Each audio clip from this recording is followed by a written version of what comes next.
vídeo eu trago algumas contribuições da análise de discurso de matriz francesa, da análise de discurso pechetiana, para pensarmos a alfabetização. Eu vou ler alguns trechos por mim selecionados de trabalhos de Michel Pechet, de Eni Orlandi, de autores que atuam e que trabalham também com análise de discurso francesa, com análise de discurso de matriz francesa, e irei comentá-los. Desejo que vocês possam aproveitar, desejo que vocês gostem. Um trecho que eu penso que seria interessante lermos, começarmos, é o seguinte: é o que a Eni Orlandi fala sobre repetição empírica, repetição formal e repetição histórica. A repetição empírica é também a denominada repetição mnemônica. É aquela que produz, segundo Eni Orlandi, o efeito papagaio. O que vem a ser o efeito papagaio? O sujeito repete aquilo que está institucionalizado, o que a escola considera como correto, como passível de ser repetido, sentidos cristalizados, legitimados, institucionalizados. Ele, o sujeito educando, o sujeito aluno, os repete sem distanciamento crítico algum, né? Ou seja, ele não pensa, ele não questiona, ele não raciocina, ele não faz perguntas, ele não levanta dúvidas e hipóteses. Então, esta é a denominada por Eni Orlandi de repetição empírica, repetição mnemônica, também conhecida como repetição mnemônica. A segunda repetição é a repetição formal, é a repetição técnica, que é um outro modo de dizer o mesmo, né? Então aqui nós podemos assim chamar de o aluno politicamente correto, né?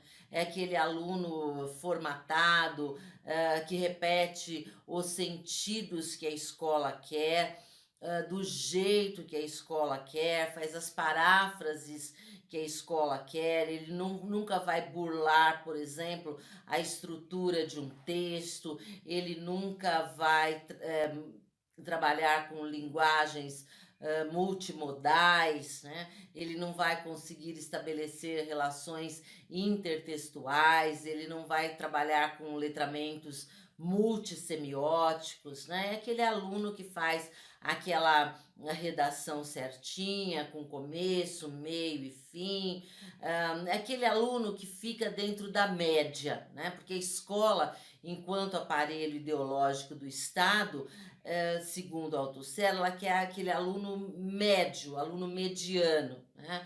Então é aquele aluno que não está muito aquém, né? Porque a escola não respeita, não consegue ainda lidar, ela exclui, ela marginaliza e ela produz, né, alunos que muitas vezes ficam para trás e que sofrem a dolorosa experiência do fracasso escolar. E esse nome para mim é terrível, me dói falar isso, mas a escola produz o fracasso escolar e nem dá conta de lidar com aqueles alunos que estão muito além, daqueles alunos que ultrapassam, aqueles alunos que questionam, com aqueles alunos que nela não se enquadram, né? Que saem dos formatos por ela, escola, instituição estabelecidos, tá?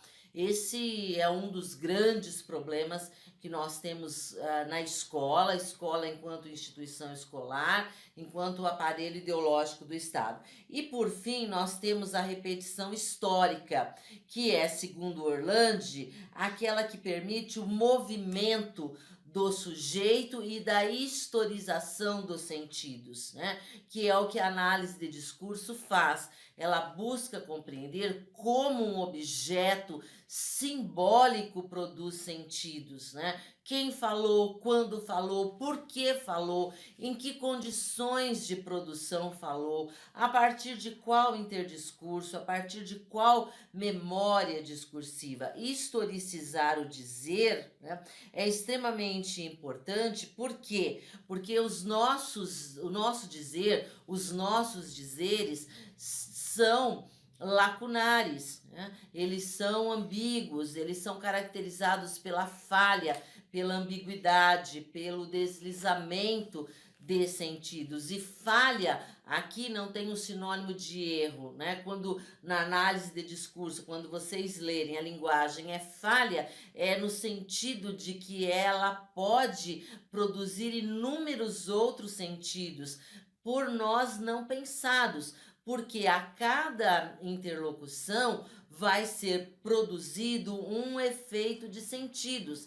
A cada leitura, né, dependendo das diferentes posições ocupadas pelos sujeitos, leituras outras, né, serão feitas, leituras outras serão construídas, e nós não temos controle sobre efeitos de sentido do nosso dizer, mas a análise de discurso, ela vai procurar entender como é que esses equívocos, como é que os deslizamentos, como que os efeitos de sentidos foram construídos. E colocar o sujeito, ou permitir ao sujeito ocupar o lugar de alguém que busca historicizar os sentidos é, a meu ver, fundamental. Tanto é que eu venho construindo, e o gerúndio é proposital, né, o conceito de intérprete historicizado, que é justamente aquele sujeito que não faz uma leitura, uma leitura literal, ele faz uma leitura interpretativa, uma leitura a partir da qual ele historiciza os sentidos, né? Ele vai levantando os diversos véus que tem ali sobre aqueles sentidos. Ele sabe que sob as palavras, outras palavras são ditas e que outros discursos ecoam nos seus discursos. E isso é fundamental no processo de alfabetização, para que desde os anos iniciais da escolarização, o sujeito já vá aprendendo, né, e vá aprendendo desde sempre que muitos outros sentidos podem circular, que muitos outros sentidos poderiam estar ali, né, e que ele, sujeito, pode sim atribuir sentidos, produzir sentidos, né, levantar hipóteses, construir enunciados, desconstruir enunciados, fazer as relações as mais diferentes possíveis. E aí, né, nessas relações possíveis ou impossíveis, pode vir o novo, pode vir o diferente, pode vir o inusitado, né? Pode vir o não estabelecido por um script escolar, sempre tão engessado, sempre tão formatado. Então, esse conceito referente, né, às 3 formas de repetição, a meu ver, eles são muito importantes para os sujeitos professores, para os sujeitos professores alfabetizadores de maneira particular, para os educadores de maneira ampla. Isso que eu estou tentando dizer, né? Por quê? Porque se eu sei que a repetição empírica é a repetição que vai conduzir o educando a uma repetição de sentidos pré-estabelecidos apenas. Se eu sei que a repetição técnica é aquela que vai levar o educando a repetir sentidos estabelecidos, né? E ainda dentro das normas escolares, podendo se atrever um pouquinho, esse um pouquinho é um parágrafo, é um trechinho, é uma fala apenas, né? E se eu tenho o conhecimento segundo o qual o mais importante para a escola é a repetição formal, né? Desculpa-me, é a repetição historicizada, então eu posso realizar um trabalho com a leitura diferenciado, eu posso motivar, instigar, estimular, incitar meus alunos a lerem buscando os efeitos de sentidos produzidos por aquele texto, né? Ou como sentidos naturalizados e as zonas de sentido pré-estabelecidas que circulam naquele texto, como é que elas foram se tornando naturalizadas, né? Como é que elas foram se tornando tão óbvias, tão evidentes assim.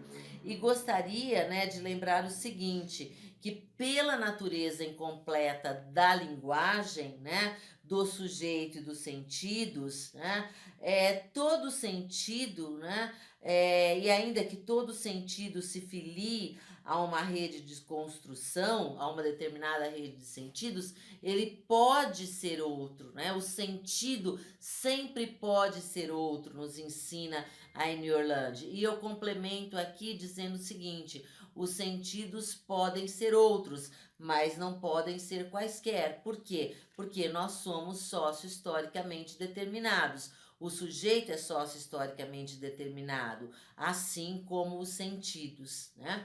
E se tivermos em mente outra contribuição muito importante, podemos trazer aqui como sendo a segunda concepção importante da análise de discurso, que contribui com os professores, contribui com a alfabetização, com o processo de alfabetização,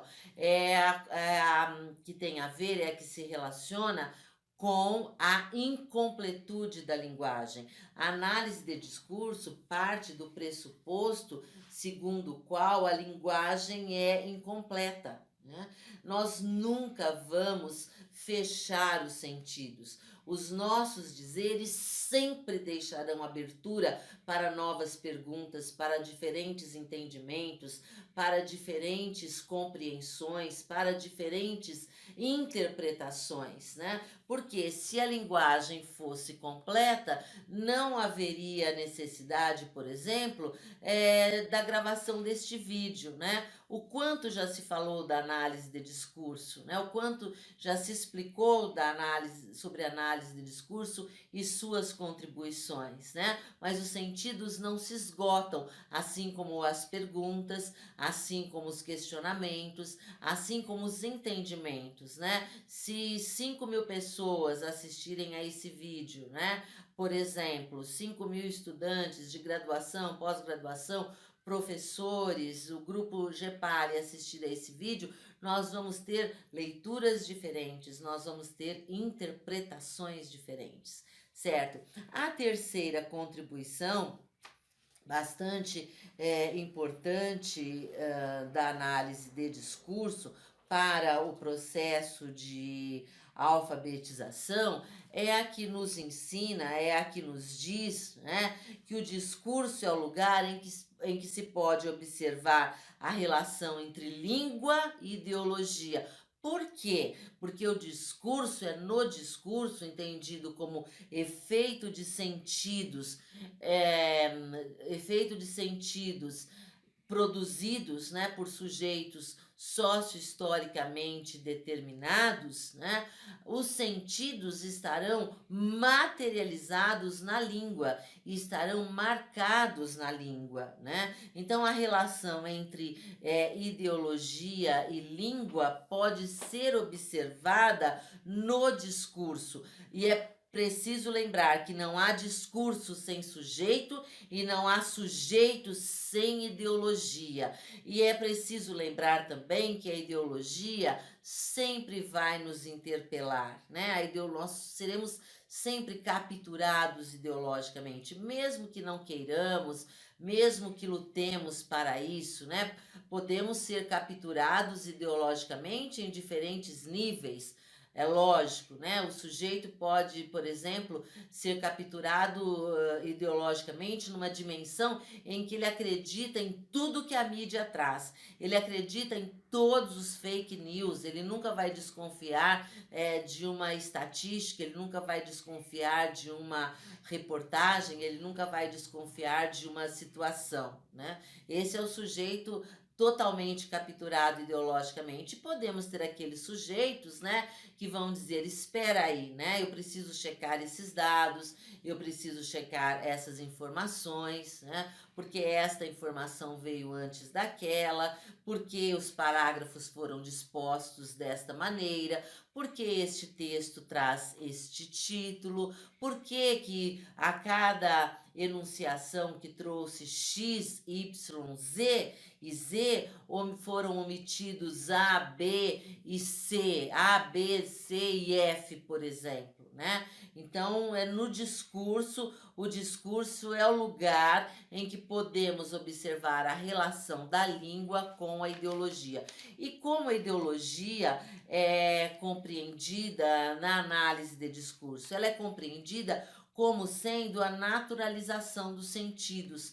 Ela é compreendida como sendo um processo de evidência, né? Tudo se torna tão óbvio, tudo se torna tão natural, tão sempre foi assim, e nós vamos nos familiarizando. E nesse processo de familiarização, nós vamos nos assujeitando e nós não questionamos, nós não perguntamos, nós não nos indagamos, nós não nos incomodamos, né? E aí, nesse processo, nós vamos achando, entendendo, imaginando que as coisas sempre foram daquele jeito, que o sentido da palavra vermelho, né, está associado a W, F e J, e só pode ser aqueles sentidos, né? Vejam aí, por exemplo, a questão da mulher, né? Quantos sentidos estão associados a nós, mulheres, e que nós mesmas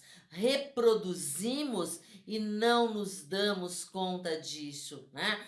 Esses dias mesmo eu escutei uma brincadeira assim, uma colega fez um café na casa dela, estávamos numa reunião online via Google Meet, ela estava participando da reunião e tomando café, né?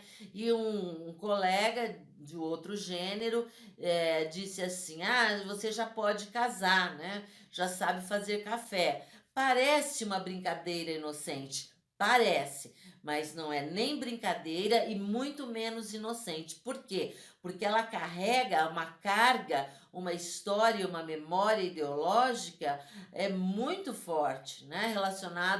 Relacionadas ao preconceito, à agressividade, ao aviltamento como a mulher, né? Com a mulher, né?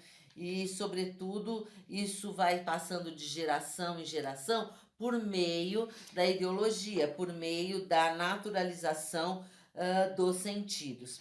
Outro ponto importante que eu penso que a análise de discurso pode contribuir com os professores e com os professores alfabetizadores, né, e no processo de alfabetização, é o seguinte, é que a análise de discurso nos ensina que, ao dizer, nós significamos. E ao dizer, nós nos significamos, né? E isso é importantíssimo no processo de alfabetização, porque o sujeito que está sendo alfabetizado, ele precisa aprender desde sempre que ele pode significar. E o que é significar? É atribuir sentidos, é produzir sentidos, é saber que ele pode interpretar, ele pode e deve interpretar, e que ele está implicado naquelas interpretações, né? Então, saber que